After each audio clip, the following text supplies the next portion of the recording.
लेकिन जो कंपाउंड्स है, जैसे कि मैंने लिखा फॉर्म फ्रॉम एलिमेंट्स, ये एलिमेंट्स से मिलकर बनते हैं। जैसे मिसाल के तौर पर वाटर जो है वो हाइड्रोजन और ऑक्सीजन का मिक्सचर है, लेकिन ये होमोजेनियस मिक्सचर का नाम है।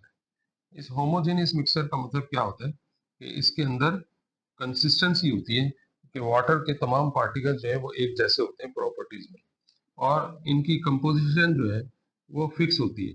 कंपोजिशन का क्या मतलब होता है कि किसी भी सब्सटेंस में जो एलिमेंट्स हैं वो सेम रहेंगे, और एलिमेंट्स के दरमियान जो रेशो है, यानी कि इस रेशो से क्या मतलब है कि इसमें इस फार्मूले में जो वाटर के लिए मैंने लिखा है, इसके अंदर आप देखें कि यहाँ पे जो सबस्क्रिप्ट में ये 2 है, ये बता रहा है कि इस वाटर के फार्मूले में 2 हाइड्रोजन है, और ऑक्सीजन जो है उसकी क्वांटिटी जो है वो कितनी है, 1 है।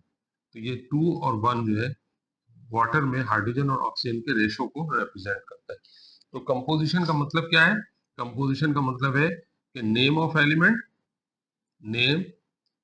एलिमेंट कि किसी कंपाउंड में जो एलिमेंट्स हैं वो कौन कौन से हैं, उनके नाम क्या है, और ratio between the element, ratio between the element.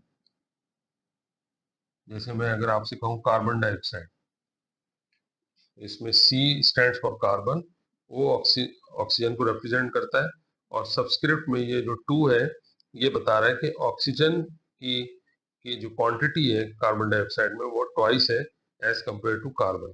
तो इसमें रेशो क्या हो गया कार्बन और ऑक्सीजन का? कार्बन और ऑक्सीजन का रेशो हो गया 1:2, यानी कि एक कार्बन है इसमें और ऑक्सीजन कितने, 2। तो ऐसे फार्मूले को हम क्या कहते हैं? कंपाउंड कहते हैं, और ये प्योर फॉर्म में मौजूद होता है।